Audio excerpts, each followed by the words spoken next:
Assalamualaikum warahmatullahi wabarakatuh. Anak-anak kelas 1 yang Pak Guru banggakan, Pak Guru cintai, dan pastinya soleh-solihah semua. Alhamdulillah kita berjumpa kembali pada pembelajaran jarak jauh di pembelajaran pendidikan agama Islam dan budi pekerti ini, yaitu tentang bersih itu sehat. Di pertemuan yang kedua ini, submateri kita adalah tata cara bersuci. Baik anak-anak sekalian, sebelum kita melanjutkan pembelajaran kita, mari kita awali dengan berdoa, memohon kepada Allah Subhanahu wa Ta'ala. Bismillahirrahmanirrahim. Rabbi zidni ilma warzuqni fahma. Amin ya rabbal alamin. Mudah-mudahan dengan doa yang kita panjatkan, Allah memberikan tambahan ilmu yang bermanfaat bagi kita, dan kita dimudahkan untuk memahaminya serta mengamalkannya. Selanjutnya anak-anak sekalian, tujuan pembelajaran kita pada pertemuan kali ini adalah agar kalian sebagai peserta didik dapat atau mampu, yang pertama, selalu terbiasa bersuci sebelum beribadah dengan benar. Kemudian yang kedua, kalian dapat menunjukkan perilaku bersih badan, pakaian, barang-barang, dan tempat sebagai wujud dari pemahaman makna bersuci dengan benar. Yang ketiga, kalian dapat memahami tata cara bersuci dengan benar. Dan yang keempat, kalian dapat menyimulasikan tata cara mandi dan istinja dengan benar. Anak-anak sekalian, mari kita mulai materi kita tentang tata cara bersuci. Anak-anak, perlu kalian ketahui bahwa najis dan kotoran yang ada di badan, pakaian, kemudian barang-barang, dan tempat harus dibersihkan dengan air bersih dan suci. Jika untuk mensucikannya itu tidak ada air, maka boleh menggunakan diantaranya yaitu tisu. Kemudian selain tisu ada juga batu. Kemudian selain itu ada juga kayu.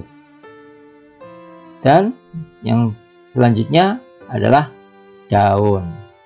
Jadi ini yang kemarin Pak Guru sampaikan, benda-benda yang bisa digunakan untuk bersuci selain air jika tidak ada, dan benda-benda ini harus bersih dan suci juga. Anak-anak, najis yang menempel pada badan harus dibersihkan dengan air. Contohnya kaki yang terkena air kencing itu dibersihkan dengan air. Setelah kalian kencing, biasanya setelah kalian melakukan istinja, kakinya juga terkena najis dari air kencing itu, ya, kecipratan. Nah, ini harus dibersihkan dengan air. Najis yang menempel pada pakaian itu dibuang dengan tisu. Ya, kalau ada pakaianmu yang tertempel najis, misalkan kotoran, cicak, ya itu harus dibuang dulu dengan tisu. Lalu pakaian itu dicuci dengan sabun, kemudian dibilas dengan air bersih dan suci supaya pakaian itu bisa bersih dan suci kembali. Ya.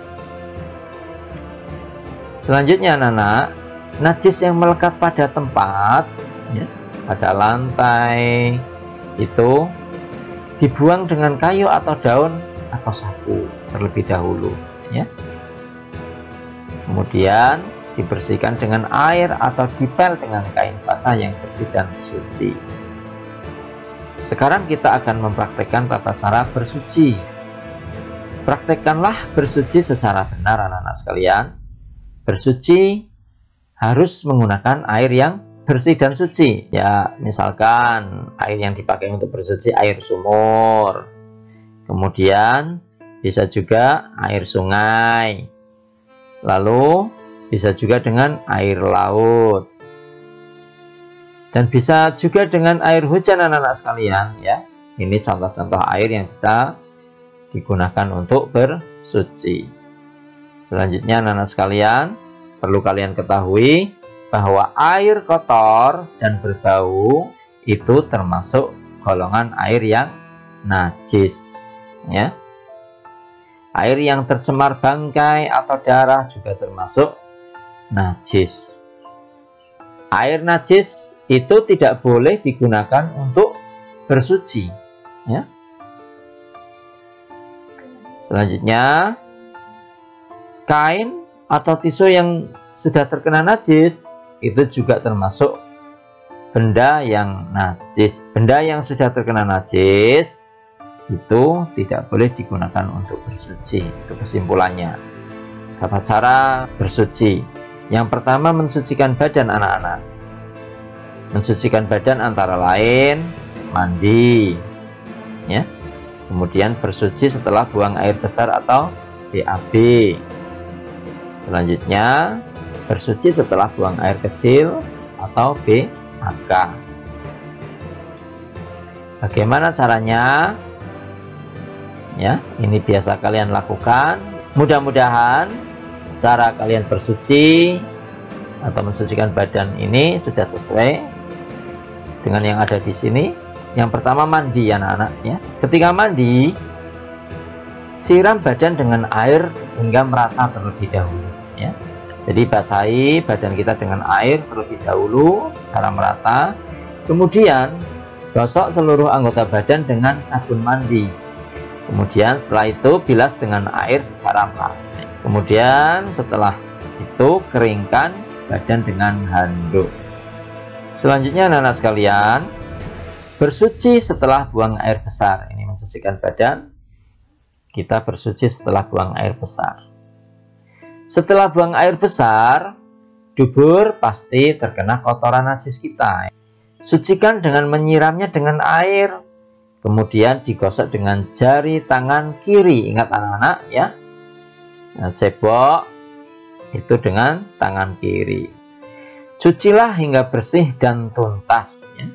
Sampai tidak ada kotoran lagi yang melekat pada dubur kita ya. Gunakan sabun agar lebih bersih dan wangi. Selanjutnya anak-anak sekalian, bersuci setelah buang air kecil atau BAK atau pipis ya. Perlu kalian ketahui bahwa buang air kecil itu berarti mengeluarkan air kencing atau najis. Sucikan dengan menyiramnya menggunakan air bersih pada bagian yang mengeluarkan air kencing ya. Pada kemaluan yang mengeluarkan air kencing. Ingat, cucilah dengan tangan kiri. Jadi cebok itu dengan tangan kiri, tidak boleh dengan tangan kanan. Cucilah sampai bersih dan tuntas. Selanjutnya anak-anak, kita akan menyucikan pakaian. Bagaimana menyucikan pakaian kita yang terkena najis ya? Ingat bahwa celana dan kaos kaki kita sering terkena najis atau kotoran.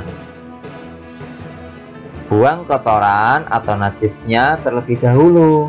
Kemudian siram dengan air sabun, lalu sikat atau kucek. Setelah disabun, lalu disikat atau dikucek, kemudian siram dan bilas dengan air bersih agar suci kembali. Kemudian, bagaimana cara menyucikan tempat? Lantai sering terkena najis atau kotoran anak-anak. Maka buang kotoran terlebih dahulu menggunakan sapu, lalu bersihkan dengan lap atau kain basah hingga bersih. Agar harum, gunakan cairan pel. Kemudian menyucikan barang. Piring, gelas, sendok maupun garpu akan kotor setelah digunakan. Untuk itu, gunakan sabun dan spons atau kelambu untuk menggosoknya. Kemudian setelah itu bilas dengan air bersih. Itu cara-cara menyucikan barang. Demikian anak-anak sekalian, tata cara bersuci, baik menyucikan badan, menyucikan pakaian, menyucikan tempat dan barang-barang. Ya, mudah-mudahan kita bisa mengamalkannya dalam kehidupan kita sehari-hari, bisa mengerjakannya dalam kehidupan kita sehari-hari dengan benar, ya, sehingga badan, tempat, pakaian, serta barang-barang yang ada di rumah kita selalu terjaga kebersihan dan kesuciannya. Nah, anak-anak sekalian, materi kita sudah tuntas, sudah selesai. Untuk itu, silahkan kalian kerjakan soal-soal penilaian harian yang sesuai dengan materi tadi. Ini soal-soalnya, silahkan diperhatikan baik-baik. Jawablah soal-soal berikut dengan benar. Soal yang nomor 1, tuliskan cara kamu bersuci setelah buang air kecil. Kemudian yang kedua, tuliskan cara kamu bersuci setelah buang air besar. Yang ketiga, bagaimana cara menyucikan lantai di rumahmu yang terkena kotoran najis? Nomor 3, tuliskan. Nomor 4, tuliskan cara mandi kamu yang benar. Jadi cara mandi kamu itu bagaimana, dituliskan. Baik anak-anak sekalian, demikian yang bisa Pak Guru sampaikan. Kurang lebihnya mohon maaf yang sebesar-besarnya. Marilah kita tutup pembelajaran kita kali ini dengan doa sesudah belajar. Alhamdulillahirabbil alamin. Kurang lebihnya mohon maaf dari Pak Guru. Kami akhiri. Billahi taufiq wal hidayah. Wassalamualaikum warahmatullahi wabarakatuh.